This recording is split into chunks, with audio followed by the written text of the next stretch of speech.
Good morning. You're watching an Asia Gaming Brief face-to-face series. I'm speaking today with Michael Darley, CEO of Next Gaming, based in Las Vegas. Next Gaming has been producing slot machines since 2006, but has pivoted into skill-based slot machines in 2017, to which they're still firmly invested in today. Hi, Michael. Good evening to you. Good evening to you, and thanks for having me. Really a pleasure. So I wanted just to start this call with, I guess, my observation. I think quite a lot of the slot manufacturers have found the last few years quite tough, to say the least. But what's been that situation for you in the skill-based slots industry? What's been your experience in the last few years? Well, it hasn't been unique for us, essentially, in the slot machine business. Obviously, with the pandemic and the social distancing, and specifically in Las Vegas and other jurisdictions with the casinos closed, there was no business. So the slot manufacturers, whether it was video, reel, or skill-based gaming or whatever variation, we faced the same dilemma. There were no placements. In fact, while there was no placements to accommodate the social distancing, the casinos removed product from the floor. Not only that, but they put up plexiglass barriers. They put in a number of things that thought they would mitigate and were required by gaming to accommodate their request for COVID. So that put a real strong challenge to those of us in the manufacturing business for placements, because when you're taking machines off the floor, you're really not going to add more. They were also waiting for the customers to essentially return and see to what degree the customers were going to return and to what degree the customers were going to spend and what the demographic was going to be when the customers returned, taking into consideration that the younger players would have a propensity to return early because they seem to be less affected by COVID or less concerned about COVID, while the older demographic returned it at a slower pace because, they were older, and I don't mean old. They were just older and a little bit more concerned about the health risk of COVID. So all of us encountered a restricted opportunity to place any machines on the casino floor, whether they're the regular slots or skill-based slots. Can you tell us, now that customers coming back in a big way, particularly in the US market where you are based, what have you been seeing in terms of that recovery? It came back very strong. In fact, we're having record numbers in Las Vegas and in the US for gaming because people enjoy gaming. They're back out in public where you can get that entertainment, you can get the restaurants, you can get the gaming, you can get your friends together. So the market's strong. It came back strong. Have you seen that translate into more interest in skill-based games again from operators? There's still interest in skill-based games. I think there's still a hesitancy when you look at win per device and casino space and all those attributes that a slot director will use as a measurement tool to get a skill-based game on the floor. There's still some hesitancy about the way it performs. For some, for others, they understand where we started. Where did we start with this? The assumption when we started skill-based gaming was going to bring a younger demographic, and certainly that seems to be common sense, right?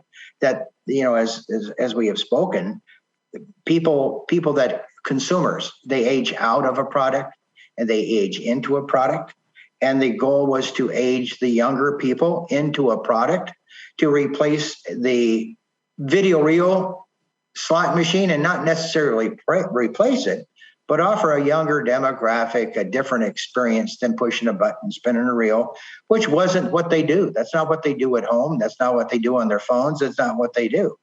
So that desire was there.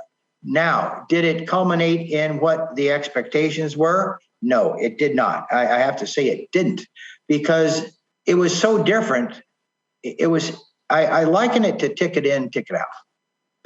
When people handled coin and they wanted the coin bucket and they wanted to feel the coin and feel the money, they were really resistant to ticket in, ticket out. I lived that because I've been in the gaming industry for so long.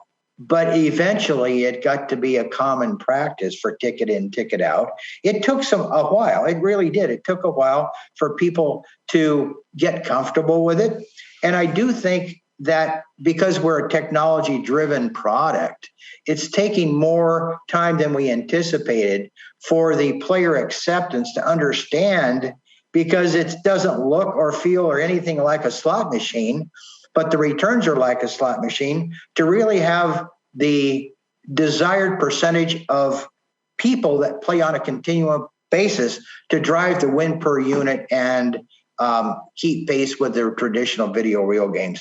We don't do that yet. We don't. But what do? We bring in younger people. We bring in people that may not play slot machines. It's an interesting dynamic because we talk to our guests. I've had many people say, I come in with my significant other and I don't gamble. They like to play this and I don't. I go and do this. But you know what? I'd play your machines. They're so different. I will play those machines. So there you've captured somebody that's a non-gambler into their wallet, right? I've just secured some wallet that they would have not had. So do you have any data on how the slot machines have performed from a revenue standpoint? Certainly we do.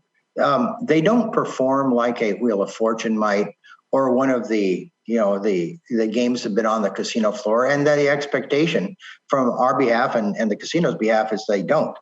The casino floor is complicated. The slot floor is very complicated. It's a retail floor, right? Where are my machines? Are they in an A zone? Are they in a B zone? All of those things contribute to the performance of the machine. The other thing that we know that impacts the performance of our machines is how are they supported within the casino? Do the people that are interacting with the customers, are they able to explain the game?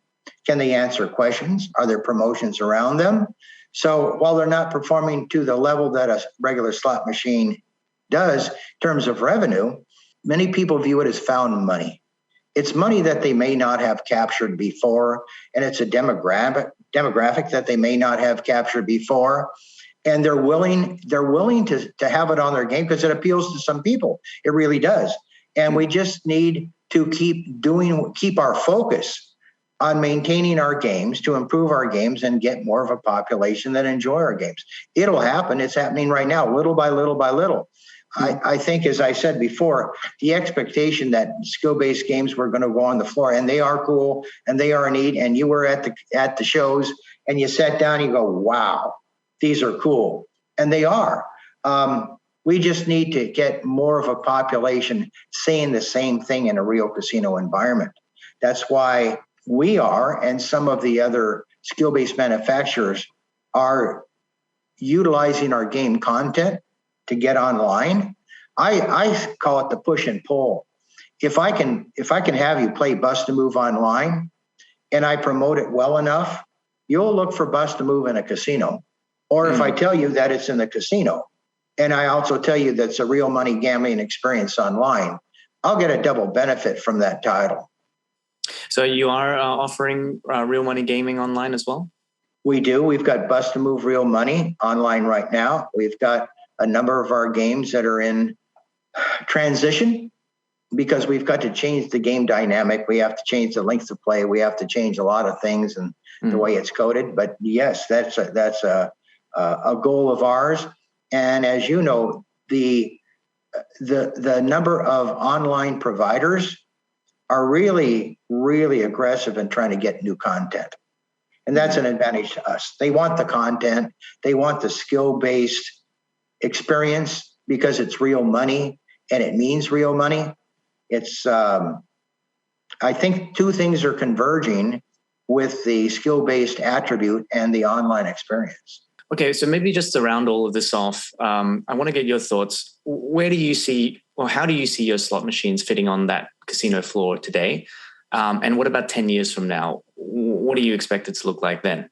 Well, right now, I don't think you can avoid being attracted to our machines. They're so different, and the graphics are good, and the hardware is different. You will notice the machines.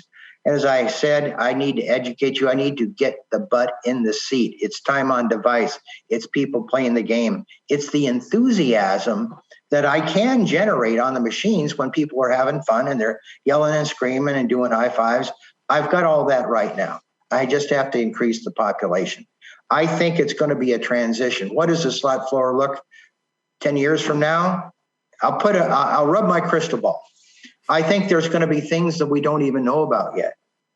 There's going to be a blending of esports. There's going to be a blending of demographics. There's going to be a number of things that we don't recognize. The transition is going to be from strictly video reel to a skill-based offering to maybe a combination of esports in there somewhere, to a transition where people are not simply dependent on table games and slots, they're dependent on a multitude of experiences in a casino that appeal to a wide variety of customers.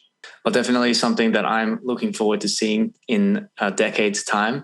But just wanted to say thank you very much, Mike, for the chat today. It's been very enlightening. And I look forward to see the new heights that Next Gaming will achieve in the next few years. Well, thank you. It's been a pleasure speaking with you, Felix, and happy to join you anytime that you'd like. Thanks for watching an Asia Gaming Brief face-to-face series. That was Michael Darley, CEO of Next Gaming. Tune in every Friday as we hear unique insights from the industry.